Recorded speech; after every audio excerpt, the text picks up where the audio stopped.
And welcome everybody to I'll Hang Up and Listen, brought to you by Fatty Beer Company, Western New York's premier market and tap room with over 300 beers to choose from at 7 different Western New York locations. If you need a beer, make it a Fatty Beer. Get to Fatty Beer. Let them know we over here at Two Goalies when Mike sent you. Great vibes around the holidays. Check out their 24 Beers of Christmas Advent calendar. A new beer for every day of leading up to Christmas. Can't go wrong. If you need a gift for a beer buddy, check it out. You can find them at Fatty Beer on Instagram and Twitter. Fattybeer.com. Again, you can't go wrong. And as always, Extreme Discount Mattress with Western New York's finest selection mattresses and adjustable beds, featuring the Cool Gel Memory Foam.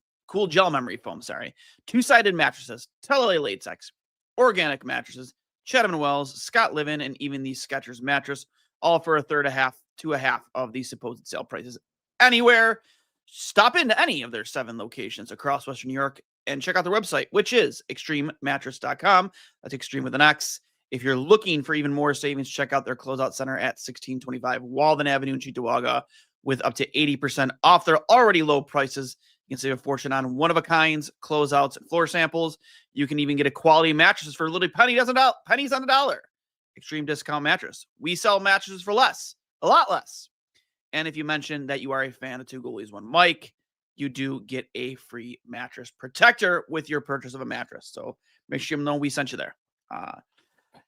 As I mentioned early this morning on Twitter, I did not go live last night because apparently this team can also make you not just figuratively sick to your stomach, but literally. I was out for the count, down for the count last night. Was not feeling well, so I apologize for anybody who I kind of left hanging there. But the people who did reach out, I mentioned that I would go live today after work, which I am, and here I am, the Buffalo Sabres, to start their road trip. And on Tuesday night, me and Hurls talked about this. I thought this was a very winnable game, even though Philly has been a very good hockey team so far this year, but they've had their struggles in net. We are getting the backup, a guy who has had well below average, even below mediocre numbers this season in Earson.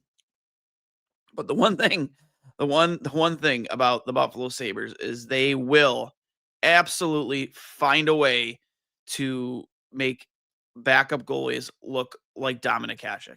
And they did not disappoint last night. Earson, he made a couple challenging saves, but for the most part, I thought Philly did a good job of limiting any high danger chances. I don't know, man. That should have been a very winnable game, especially when you came out and you played as well as you did to start the game. You saw Lindy Ruff. To start the game in the locker room, and he said, win the first 5 minutes. I thought Buffalo did. They got early power play opportunities. They scored. I believe that was on the power play. Their first goal, I want to say maybe it was Zucker, I think. Right? Yeah, Zucker. And then you come out, they tie the game. For whatever reason, you challenge it, thinking that it was goalie interference. Me as a goalie watching that was one of the worst challenges I think I've ever seen in my entire life of watching hockey on the planet Earth since challenges have ever been a thing. That was awful. Just god awful. And then he gave them a power play, and then they get a 2-man advantage. They score on the one power play, I believe. Yeah, they scored on the power play that you gave them off the challenge. It's 2-1, and then they score right away to make it through. They scored 3 fucking goals in 59 seconds. 3 goals in 59 seconds. That I assume we would have known that was a record for quickest, fastest 3 goals in NHL history, but that has to be close, right? That has to be in the ballpark of like an NHL record of goals against, or teams scoring 3 goals in the shortest period of time. 3 goals in 59 seconds. That is about as inexcusable as it gets, right? Like, that's awful. That is absolutely awful. And I don't know, man. I listen. I want to come. I mean, I feel like had I been able to react last night and been on here with you guys last night, I'd be a little more passionate about it. But I just don't understand why it's so hard for this team to string together 3 wins in a row. Like last season, I mean, people think it happened. I think they won 3 games in a row multiple times last year. I mean, I don't know for sure how many times that happened, but there were multiple 3 game win streaks in there. I think there were a couple 4 game win streaks, but there was a year before that where I think they didn't win 3 games in a row until like April, something stupid, like really late in the season. In Lindy's no, I'm sorry, it would have been right. That would have been Granado's final season, I believe, right? Yeah, because last year was Lindy's first season. So I don't know, man. Like, I just don't get it. I don't get it. Why is it so hard once you get momentum to sustain it against a very beatable fucking hockey team? You went and you beat the Carolina Hurricanes. You went and you beat the Minnesota Wild. You beat teams that are below you in the standings or that you're on par with, and you beat the better teams, and you outplay them. And then you go against Philly. You come out hot. You come out strong. And then you just shit down your leg. You absolutely shit down your leg. That shit's inexcusable, man. It is so inexcusable. Darlene getting thrown out of the game for that boarding call on Zegras. And we'll talk about Zegras too here in a minute because me and Hurls talked about him in length on Tuesday night.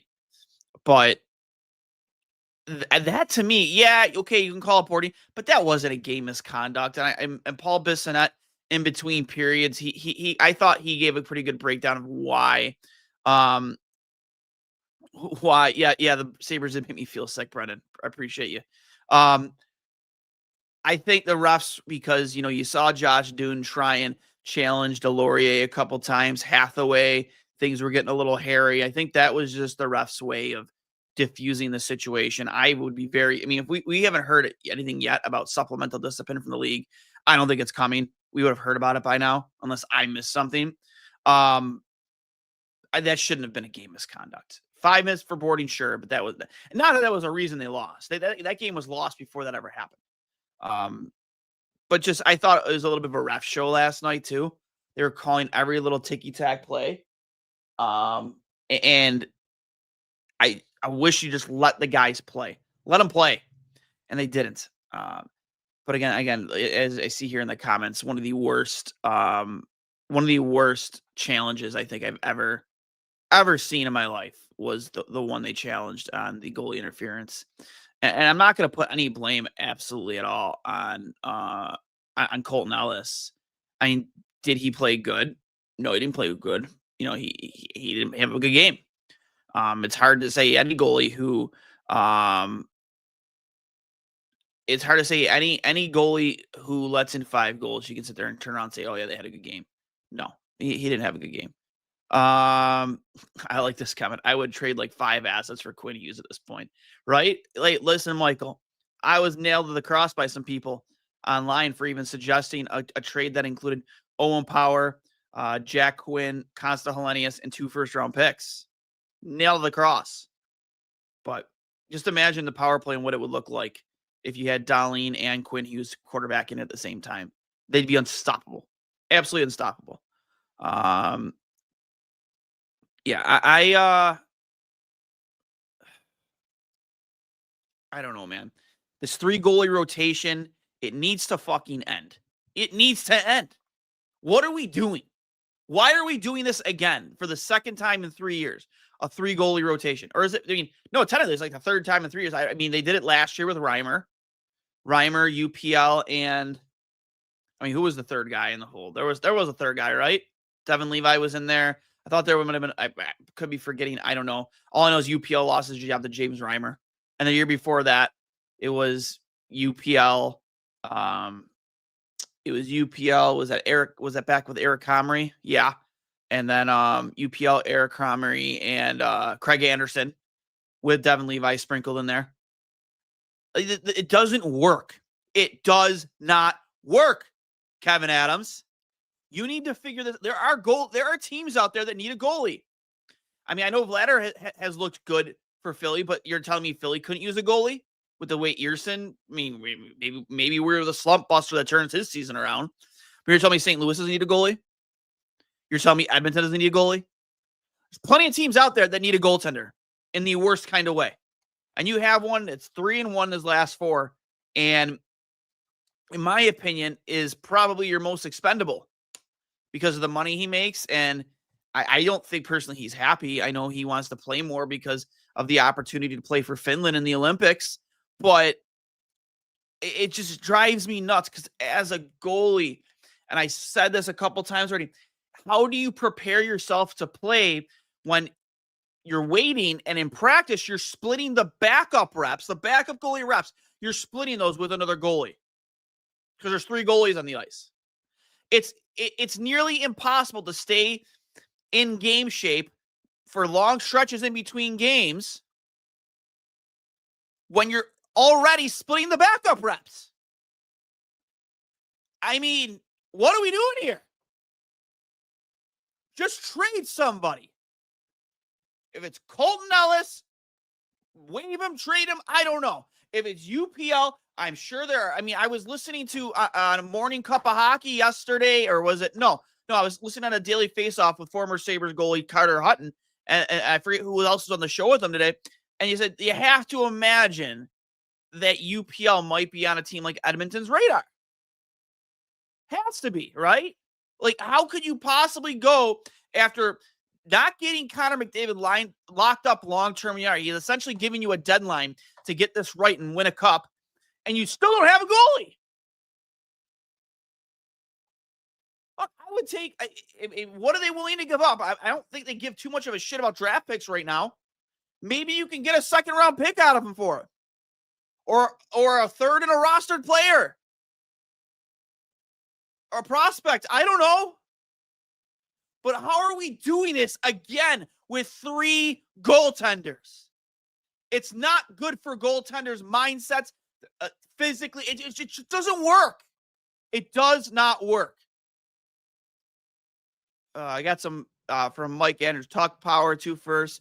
A process for Quinn Hughes. Him and Dowling will be the best. But he has to sign the extension, right? There has to be extension place. And personally, I don't think, I mean, these are all hypotheticals. I don't think Hughes would sign an extension here unless you paid him a lot of money. I think that a lot of fans do have it right that he'll wait. He'll wait till he hits a unrestricted free agency and possibly just go to the Devils. I mean, if you're trading for Quinn Hughes, you're trading a lot less than that because you're getting him for a year and a half, and that's it.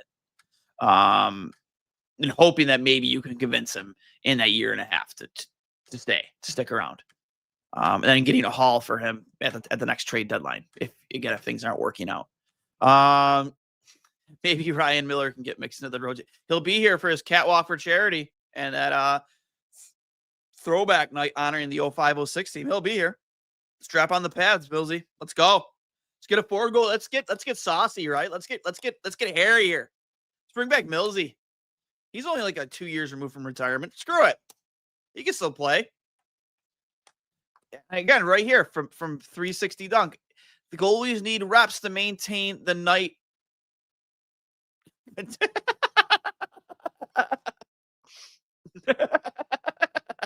Oh man, I might have brought that comment up had I read it beforehand. I should be better about that, but that's funny. Oh man. I miss Ryan Miller so much. Yeah, I do too. And we go back to that Philly game, like you look at the goals, like the amount of just simple hockey things, like getting the puck out high and up the boards, not throwing it in the back of a teammate, hustling to back check. And Thompson had a terrible hockey game last night. You know, people got on Connor Timmins about his one turnover, but how about 15 seconds right before that where Zucker could have easily gotten it out of the zone and turned it over right at the blue line, and 15 seconds later it's in the back of your net. And even the giveaway by Connor Timmins, it was slightly on I forget who it was rushing up the boards, but it was close enough to his stick where he could have taken that pass. Yeah, it's turned over and ends up in your net, but the Zucker giveaway 15 seconds before that was awful. Absolutely awful. It's criminal that Ryan Miller, Pekka, and Vanek are not in this organization. You think they would? They had their most success here. And they're all working for other teams. It's fantastic. But hey, we got Matt Ellis. Matt Ellis. He could have coached that team last night. They looked like they were a 13U team. We got Seth fucking Appert. We still don't know what he does. Marty Wilford, who's coached one of the worst defensive corps in the league for 5 years in a row. Somehow you've allowed Owen Power to be this soft for this long, Marty Wilford, and you still have a job. All because Terry Pegula doesn't want to pay other coaches to not coach for him. That's the only reason they're still here. Bring back Jonas Enroth at this point. Well, he was just on Sabres Live. Yeah, and he's been playing some pretty good hockey in Europe, even at his age. So good for him. Friend of the program. He's been on with us in the past. It's been a while. Maybe I'll reach out to him and see what he thinks in the offseason. But, yeah, man. Not a way you want to start this road trip at all. Just really, honestly, inexcusable. Fucking excusable. And then you have the Jets tomorrow in Winnipeg. I mean, you got a lot of traveling coming up. The Winnipeg Jets and probably who knows how cold it'll be there. I hear it's miserable in Winnipeg in the winter. The Flames, the Oilers. Two very winnable games. I mean, but it's still Connor McDavid and Draisaitl. They could turn it on just like that. We could be the slump buster. We could be the slump buster for the Edmonton Oilers. Turn their season around. Why not? Then you got the Canucks, a winnable game. The Kraken. I'm not sure what their record is right now. Let me see here. Not too sure what the Kraken's record right now. They did just lose to the Oilers. Actually, wow. It's been a minute. According to this, it's been a minute since the Oilers played. If this is true, since Saturday. They beat the Kraken 4-0. The Kraken are 11-7-6, so not a terrible record, but again, a winnable hockey game. A winnable hockey game. You have to come out, and we talked, me and Hurls talked about, you cannot come out of this road trip with anything less. We have yet to win in Seattle. That's reassuring. You have to come out of this road trip with nothing less than 7 points for it to be successful. Anything less than 7 points is inexcusable if you want to be a playoff team. Maybe Paul has to become an advisor to Terry by saying the most obvious shit about the miscarriage of the team. Yeah, he already does it on WGR. Might as well hire him for to be the senior. We're not even sure what Yarmo does. No clue what he does. No clue what Eric Stahl does. Nobody has any idea what any of these people do. But they're getting a paycheck. Wonder what Brian Campbell and Dmitry Kalinin are up to. Yeah, let's give him a ring. Give him a ring. I would love to see the Spinorama back in Buffalo for another night. Screw it. Why not? Soupy. Strap him on. Jay McKee, clean your cuts. Get back on the ice. Oh, man. I don't know. Just so inexcusable. And it makes you wonder.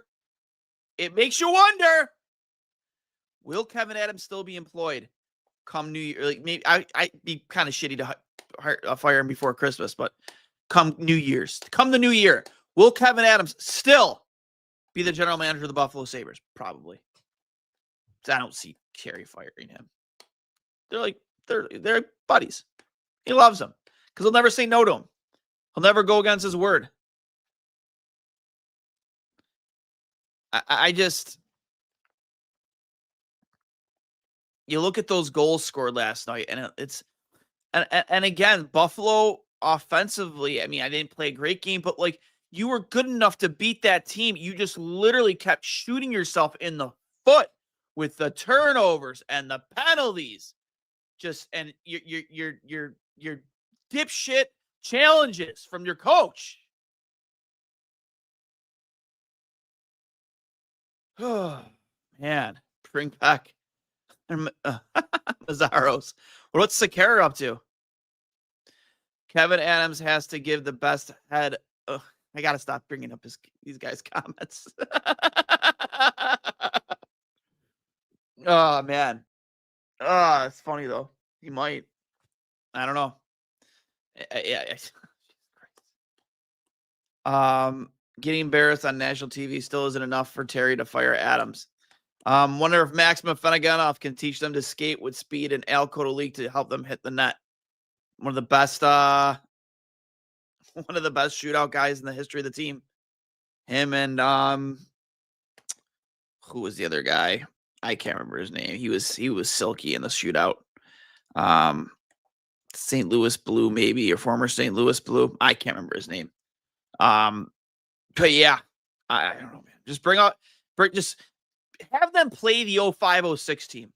Get them all on the ice, strap up the pads, see who wins.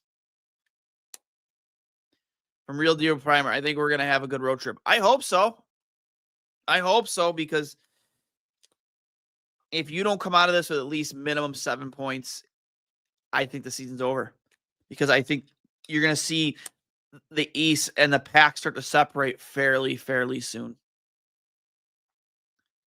Man.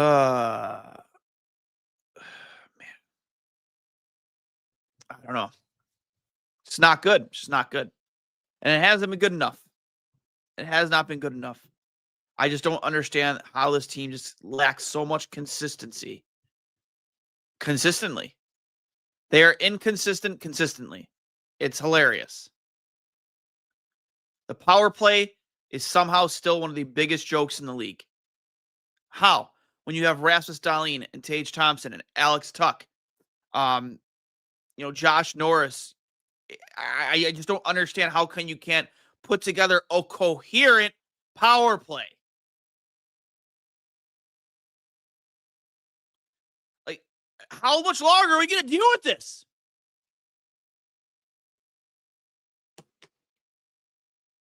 I don't know, man. I'm sick of it. I am so sick of it. Having Briere on the first admission made me laugh and wonder why Kevin doesn't do that on national TV. Because he get booed out of the arena. Get booed off the TV. There was a reason why they didn't announce his name on opening night. There was a big reason why. And you talk about Trevor Zegras, a guy who could have been had for a 3rd round pick. I don't care what your opinions are of that guy. He has had a fantastic year and is a perfect example of a player who just needed a change of scenery to succeed. Yeah, Owen Power. Nobody defensively had a good game last night. Nobody. I'm not even going to single out Owen Power specifically. They all played like garbage. They all did. And I don't understand why it takes so much effort just to come out and have an effort and to play with effort and to play with desperation and urgency. And I'm just so sick of having these same conversations and criticisms of this hockey team over and over and over and over and over and over and over and over and over and over again.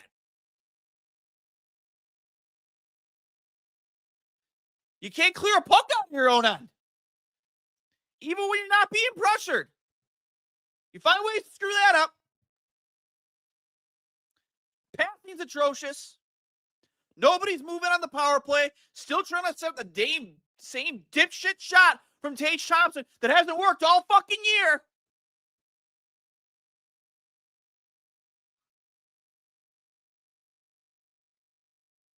Could have traded. You might have been able to trade just Peyton Krebs for Trevor. Let's be real here. Let's honestly be real. That's how much they wanted to get away from him. I don't think you need to trade all that stuff for you. You could probably just traded Krebs and got maybe Krebs in a 4th. And this is the most healthy they've been since the season started. And it's still, injuries are no longer an excuse. Yeah, you'd like to have Kesselring in this lineup. He's here in Buffalo, still practicing on his own. But it's not an excuse. It is not an excuse.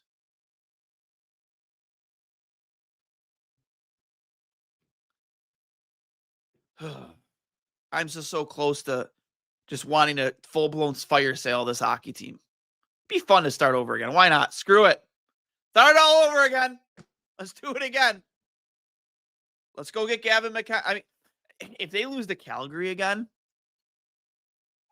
like I said it like earlier this week, there's no way people should stop talking about Gavin McKenna because there's no way you're going to finish below Calgary or Vancouver or St. Louis or Nashville, teams that are probably going to be blowing it up ahead of this, for possibly blowing. I'm not going probably might blow some of it up before this first roster freeze come the Olympics.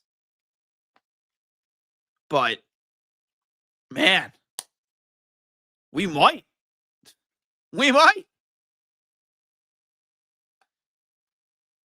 Oh man. And then speaking of the Olympics, like Tage Thompson and Alex Tuch aren't playing consistently enough like guys that want to represent their country at the Olympics. Let's just be straight. And if last night was any indication, or even the game before, you need to move Tage back to center. You are going to get the most production from at center. He's even physically vocally told you, he feels more comfortable at center. So why is he on the wing? Just because Josh, are you allergic to depth down the middle? Are you allergic to center depth? Do you not understand that having Tage at center gives you so much more flexibility up and down your lineup, your top three lines? I don't get it. Zach Benson we thought scored his first goal of the season last night. That was rightfully probably, the case. That was offsides. Man. It's just the mistakes this team is making are just they're just low-level hockey IQ mistakes. Like, just keep it simple, stupid. The KISS method. Keep it simple, stupid.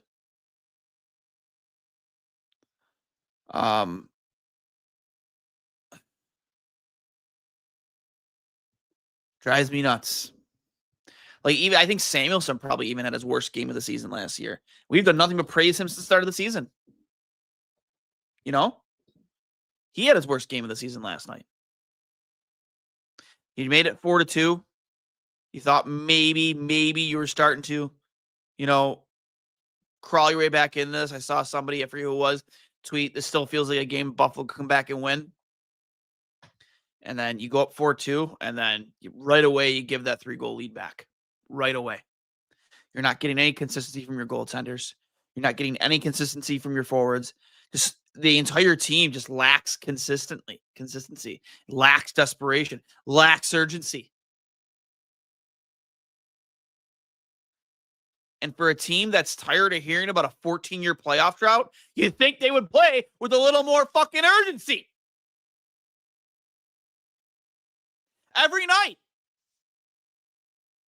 Play with more desperation every night. You want to stop hearing about the drought because you haven't been part of it for all 14 years? Well, play like you're tired of hearing about it on a consistent basis.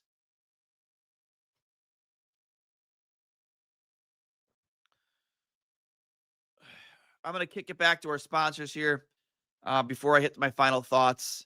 Again, I apologize for not going live last night. I did not feel well at all, but I wanted to make sure I got out here and gave you guys my thoughts. Shout out to Fatty Beer Company. Again, Western New York's premier market and tap room. Over 300 beers to choose from at 7 different Western New York locations. If you need a beer, get over to Fatty Beer. They just opened a new location in Amherst. Immaculate vibes there, as well as any one of their locations. Try the FEA Mango Wheat. It's my go-to whenever I do, go to Fatty Beer. Get a Fat Dog. Their chicken Sammy is unbelievable with their fatty sauce. Great options if you're hungry while you're there. And they do live music and do trivia at all their locations every week. And then just, again, check out the 24 Beers of Christmas Advent calendar that they do annually. A new beer for every day of Christmas, every day leading up to Christmas. So check that out. And, of course, as always, Extreme Discount Mattress. We know with Skechers, your day starts with the comfort and support you need for your feet. And now that same innovation has made its way to the bedroom. Introducing the Skechers Sleep System. With cooling SketchKnit fabric, pressure-relieving Skechers Max cushioning, and our Skechers Posture Fit support system. Your day ends just like it began, with Skechers comfort that never stops. Skechers mattresses, exclusively at Extreme Discount Mattress, the lowest prices in the nation. And again, thank you to our sponsors at Fatty Beer Company, Extreme Discount Mattress. And again, with the purchase of any mattress at Extreme Discount Mattress, just remember, if you mention that you are a fan of Two Goalies One Mike, you get the free mattress protector. So go support local companies, both of which are greatly appreciate it. My final thoughts are this, before we get out of here, is that you have, let's see how many more road games here. Let's check it out real quick. See how many more games you have, chances you have at redemption for that shit show last night. Okay, so you have on this road trip before you come back home to Philly, you have the Jets, the Flames, the Oilers, the Canucks, and the Kraken before you're back home on Thursday, December 18th. So you have 5 games, Buffalo. 5 games. I need 7 out of 10 points in these next 5 games. 7 out of 10 points in order to feel comfortable. Because I have to imagine, and I'm going to bring up the standings here. In terms of how much the pack may or may not separate. In the Atlantic, in our division, the Lightning, who are just an absolute wagon right now, leading the way with 34 points. You have the Canadians, who were in a worse situation than us just 2 years ago, with 31 points. Senators with 30 points. Red Wings with 30 points. Bruins with 30 points. Then you got the Maple Leafs with 27. Us with 26. And the reigning, defending Stanley Cup champions, Florida Panthers with 25 points. That's in the Atlantic Division. In the Metro, you got the Capitals with 36 points, the Hurricanes with 34, Flyers with 33, Devils 33, Penguins 31, Islanders 31, Rangers 30, Blue Jackets 29. And then you go look in the Western Conference. The Predators with 22, the Blues with 25, the Jets with 27. You look at the bottom of the Pacific, you got the Canucks with 23, the Flames with 22, the Oilers, I believe, tied with you in terms of points, 27. Yeah, man, I'm sorry, the Oilers have one more point than you. You have 26 points in Buffalo. So, I have to imagine that the pack here starts to separate themselves. You're at the end of this road trip or going into Christmas. One shoe has to drop, right? There's no way it's just going to stay this tight for this long. There's no way. Yeah, Montreal needs a goaltender, UPL. I don't know if we would trade in division, though. As it sits right now, the wild card teams are New Jersey and Pittsburgh with 33 and 31 points. You could realistically, depending on how the scoreboard drops, you could be in a wild card spot by the end of this road trip. You could. You are only out of a wild card spot right now by 5 points. You could be tied for a wild card spot if you had 5 more points. That's 3 wins.